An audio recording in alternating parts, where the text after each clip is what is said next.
So up until now, in the last 10 years, there's been no significant change in the way you build PCs. What I mean is, if you look at a motherboard, right, the whole layout, the connectors, the positions, everything has been the same in the last few years. But that is going to change in 2024. And MSI is probably the very first to actually do this, guys. A very innovative step by introducing their all new Project Zero. So what exactly is Project Zero? If you have a look at your regular motherboard, right, all the connectors, PSU connectors like motherboard connector, CPU connector, or even your IO connectors, all of them are present on the front profile of the motherboard. So when you're building a PC, right, and if you do not do proper cable management, you can literally see in 80 to 90% of the PCs, all the cables look very messy, guys, and it's not that aesthetically pleasing, I would say. But no, in the case of Project Zero, right, MSI is completely changing the way how you connect the cables. They're introducing something known as back connected design. That means all of these connectors, right, PSU connectors, are finally moving from the front profile to the back of the motherboard, just like this. This is how the brand new motherboards are gonna look like.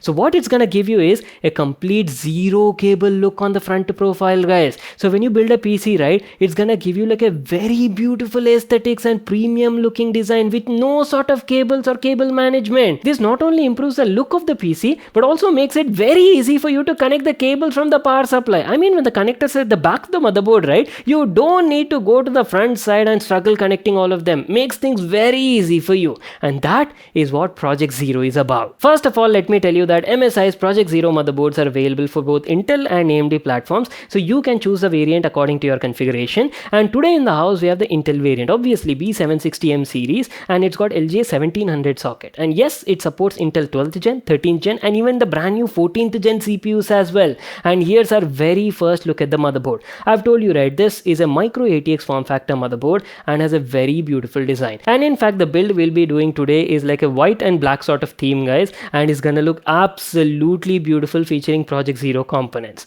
If you ask about the main highlights of this motherboard, it's got some excellent features, guys. First of all, talking about the power design solution, you're getting a 12+1+1 dual trail power design, and that to look at the heat sinks as well. Chunky block of heat sinks with extended design to keep your VRM and chipset area running cool. Not only that, you're also getting like DDR5 RAM support, that too with up to 7800 plus megahertz OC support, and not to miss out next gen connectivity features as well, which include Wi-Fi 6E, Bluetooth version 5.3, and onboard 2.5G Ethernet LAN port as well. And keep in mind, when you're getting a brand new motherboard with this whole new concept design, right, you also need like a compatible Project Zero case as well, right? So this is MSI's all new Mag series Pano M100 PZ case, guys, and as I've told you guys, this case supports back connect design, so yes, you can easily install your Project Zero motherboard onto this case, and it's gonna give you like an absolutely zero cable look and feel from the front side. And main highlight of this case is the whole design, guys. I mean, look at it. You're getting a complete 270 degrees panoramic glass view design. That means you're getting a tempered glass view all the way from the side to the front without any sort of metal frame obstruction at the center. So this case supports both mini ITX and micro ATX form factors, and not just Project Zero back connect design, you can even use your regular motherboards as well. Keeping that aside, as you can see, the case comes with like 4 ARGB fans pre-included, and one more main highlight I have to talk about is, you see the side 3 fans over here, they actually feature like a reverse fan blade design. So normally what happens is, if you install your regular fans on the side profile of the case, right, the airflow direction of these fans and your AIO cooler at the top side, they have like completely opposite direction, guys, and this actually disturbs the overall thermal and cooling performance as well. But over here, MSI has like smartly introduced reverse fan blade design. That means instead of pulling the air outside, right, these fans push the air into the inside of the case, so they automatically sync in with the AIO cooler and even the back profile fan, and everything is like in synchronous and harmony in one direction. This greatly improves the overall airflow and thermal performance as well. Not only that, the case also has like a dedicated RGB button on the case itself, using which you can immediately adjust the lighting effects on the go. And lastly, you're also getting like a built-in ARGB lighting and fan control hub also included in the case. Keeping that aside, let me actually tell you the other components that we'll be using for this build. So this is going to be like a Intel 14th gen gaming PC build, and is made for like excellent 1440p gaming, and yes, you can even do like 4K gaming as well, smooth 60 FPS gaming, I would say, that too with ray tracing.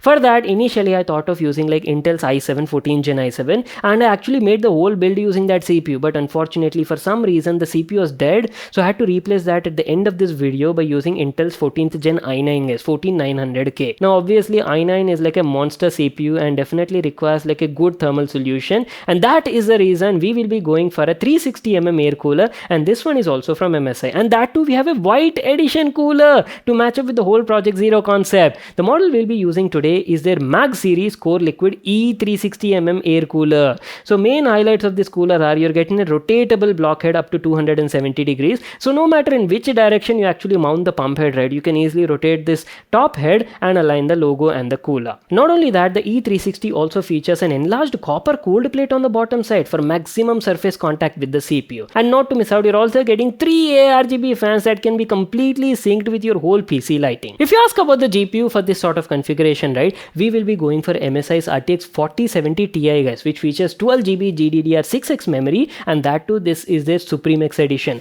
Initially I actually wanted to go for like a full white edition GPU, but unfortunately I couldn't manage to get one. That is the reason I'm going for like a metal grey and silver sort of finished GPU, which is obviously like a very premium solution from MSI, their Supreme X series. And last but not the least, for this sort of configuration, a 750 watt power supply would be more than enough, but I don't have that. That is the reason I'll be going for like an overkill power supply, which is like a 1300 watt model from MSI. That too, this is their Meg series AI 1300P PCI 5.0 power supply. So that is pretty much it, guys, the whole concept and configuration of the PC we'll be building today. So without wasting any more time, let's get started.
And there you have it, boys, our very first look at MSI's Project Zero gaming PC. Holy moly, it looks beautiful, right? I mean, look at the cable management. Cable management is top notch in this system. I mean, zero visible cables from the front profile. Ignore the GPU cable though, that is unavoidable. But anyways, man, I have to say I'm awestruck. Love the overall look and feel. Let me quickly power it on and show you how this baby looks like.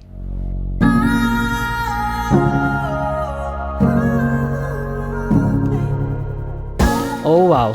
Guys, I think this is what you call love at first sight. Absolutely gorgeous looking PC. Smacking is what I can say. Look at those RGB-licious components. I don't know about you people, but I'm really satisfied with the overall look and feel. Just sit back, relax, and I hope you enjoy these beautiful cinematic shots.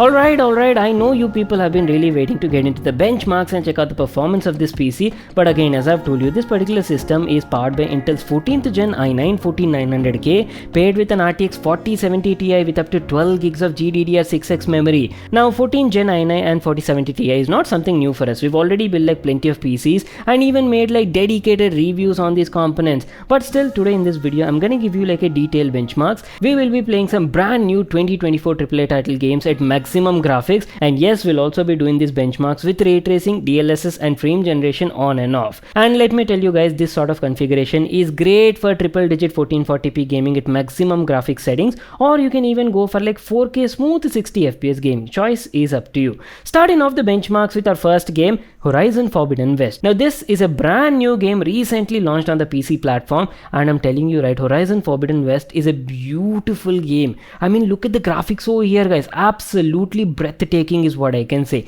and definitely a very demanding game. So we will be playing this game at both 1440p and 4K resolution, maximum graphics, very high preset, whichever is available in the game. So there you go. In this first clip, we're playing the game as I've told you at native 1440p resolution, very high graphic preset, and in this particular test, right, DLSS, frame generation, both are off. It doesn't have ray tracing support. Anyways, just have a look at the gameplay.